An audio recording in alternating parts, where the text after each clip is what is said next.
the Congress has been focused almost from the beginning of this Congress in January, the one big beautiful bill.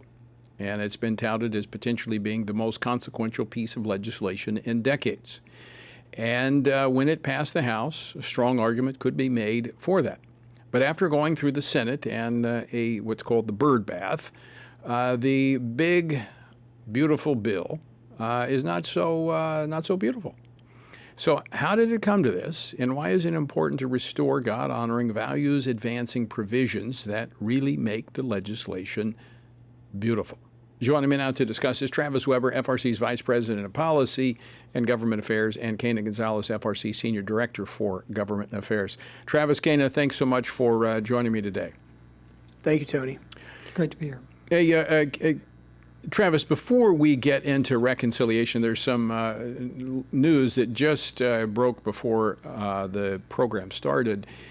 In advance of Israeli Prime Minister Benjamin Netanyahu's visit to the White House next week, Likud ministers, that's members of his own party, are calling on him to declare sovereignty over Judea and Samaria. Now, that's an issue we've talked about quite a bit here on the program, even this week.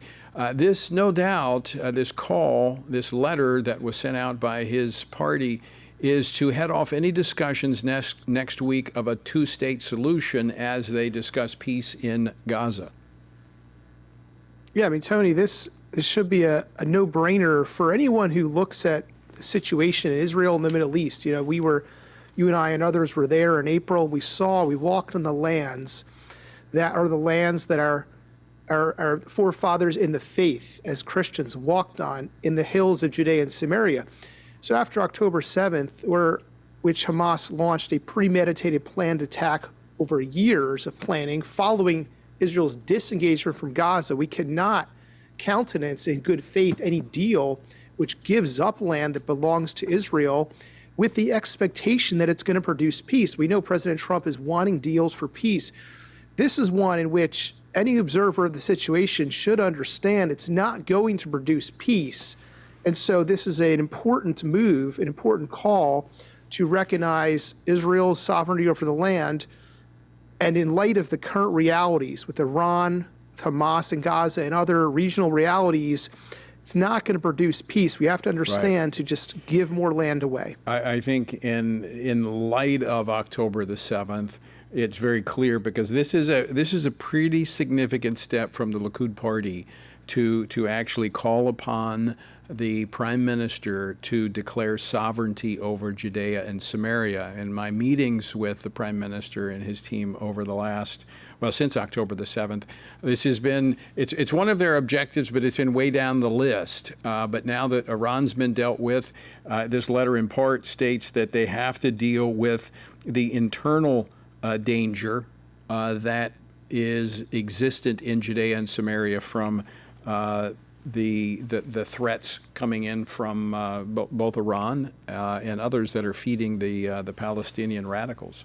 So anyway, very interesting to see how that might lead next week, lead into the meetings next week. And by the way, folks, many of you, hundreds of you, have signed the letter that will be distributed, or will be sent to the president, making sure that in any peace negotiations we do not have, the United States does not push for a two-state solution. We should do nothing that divides the land of Israel. That has never worked out. It never will work out. It is contrary to the stated purposes of God in His Word. So text the word letter to 67742. That's the word letter to 67742, and you can sign on to that. All right, back onto reconciliation. You know, we had two members on. They had Congress from Texas, Congressman Keith Self and Nathaniel Moran on. Both guys, I would say, identical in their ideological makeup, biblical worldview, but different views of this bill. And I did that in part to show people that it's a difficult process of navigating through this, and people who are friends, people who see the world in very much the same way, can differ on this. Now, that said, here at the Family Research Council, and I emphasize this to some of my friends on the Hill who were not happy with us expressing opposition to this bill in its current form, that our role here is not as an appendage of the Republican Party or even our friends on Capitol Hill. Ours is to advocate, our mission statement is very clear, for the sanctity of human life, for religious freedom and for the family, for marriage, human sexuality, in alignment with biblical truth. That said, Quena, I want to go to you first to just point out the problems, the biggest problems. I know this is a huge bill, but from our issue set, why we have concerns with what the Senate sent over to the House. Yeah, the Senate sent back an amendment, Tony, to the House-passed version, which we supported wholeheartedly.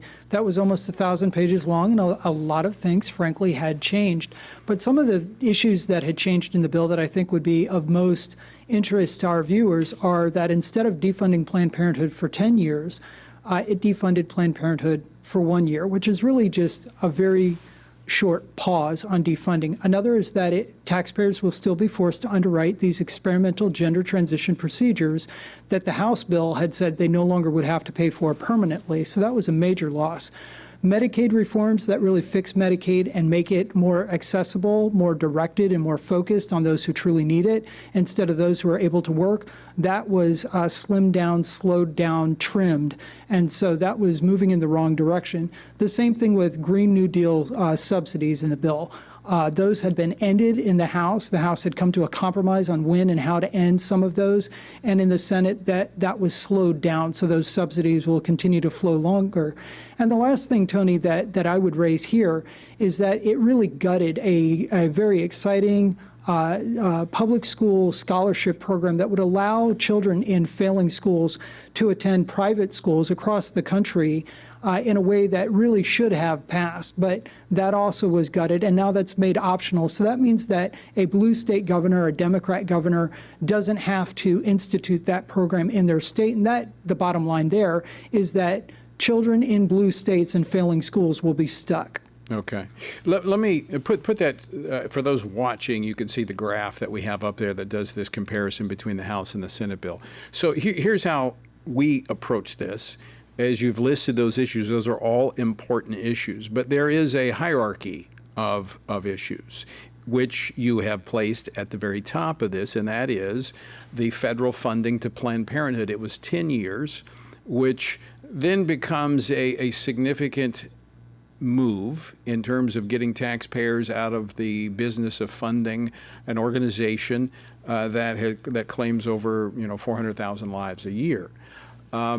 That's a moral issue. That is a defining issue for the nation.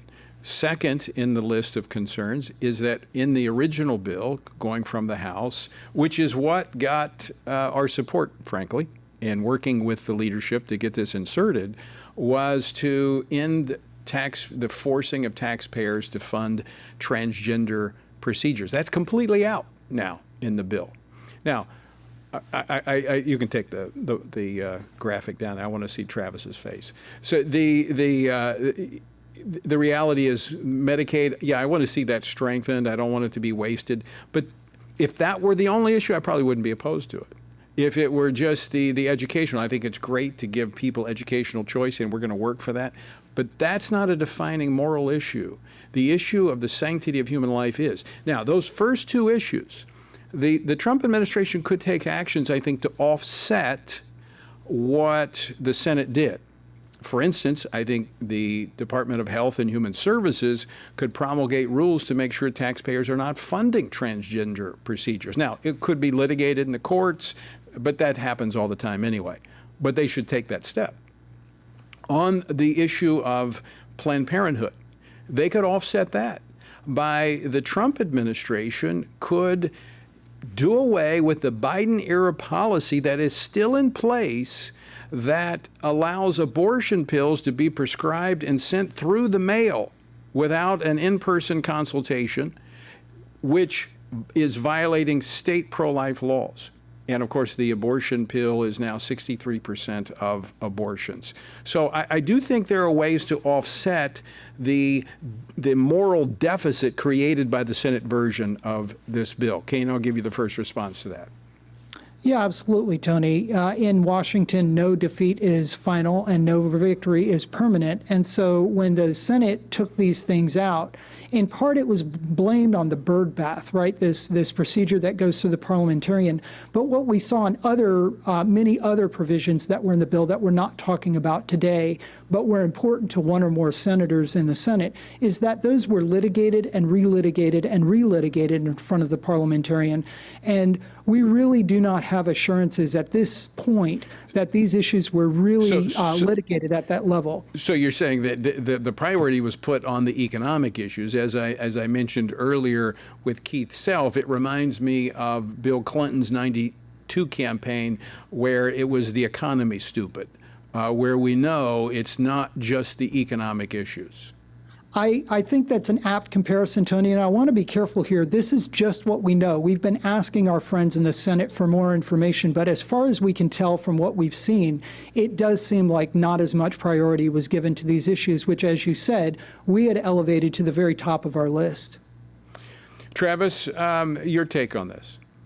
Yeah, no, Tony, I think, it's important that viewers understand the many dynamics associated, with this whole process, right? Because even if they see something about this in the news, there's a lot to report about the bill. So news will focus on certain aspects. So for those who are concerned about faith, family, and freedom, what we are discussing here, and specifically what you and Quena have been discussing about the negotiation, the back and forth, and the additional removal of the provisions that would defund Planned Parenthood and others abortion businesses for 10 years, and a ban on all gender transition procedures with taxpayer funding. These are issues of core concern to the moral foundations of our country and how, as a country, we are going to speak into the question of human dignity and family. So they're foundational. And Tony, as you're noting, we have to proclaim them in Washington. We have to set forth policies as we've been doing. It's important for folks to understand the dynamic involved in this, the political dynamic, the negotiating about various matters, and as Quena said, what we do and what we don't know. But Tony, I'll just emphasize, as you're pointing out, there are things the Trump administration can do to address the areas that you mentioned, the issue of the abortion drug being sent through the mail still to this day, in addition to the question of whether any taxpayer money should be used to fund any gender transition procedures for adults or children. These are both areas that we will continue to advance and can be addressed now. Yeah, I mean, this is kind of an open secret. People don't really, it's not talked about, but Biden-era policy remains in place that allows these abortion pills to be mailed into pro-life states, which essentially eradicates these pro-life laws that are in place. So, folks, you can actually weigh in on this as well. We're calling on the department, we're calling on the FDA and the White House to address this issue. Text the word LIFE to 67742. That's LIFE to 67742. Quena, we just have about a minute left. The process is stalled right now. House Freedom Caucus members are meeting with the Speaker and I think with the White House, trying to work out a way forward. What do you foresee in the next 24 hours? I think our friends on the Hill, Tony, are very concerned, and several of them, Keith Self was one, he raised it on the show, but several of them are raising these issues of defunding Planned Parenthood in a more thorough way, or defunding gender transition procedures that mutilate kids and adults. And we're very excited to see those issues raised because, as you said, those are at the top of the list. So, Tony, it's just a joy to work in Washington with you to elevate these issues and make sure that biblical issues are getting the attention at a time when they could actually be changed. Yeah, I don't know that I would describe it as joy, but we're happy warriors. Quena, Travis, thanks so much for joining me today. Thank you.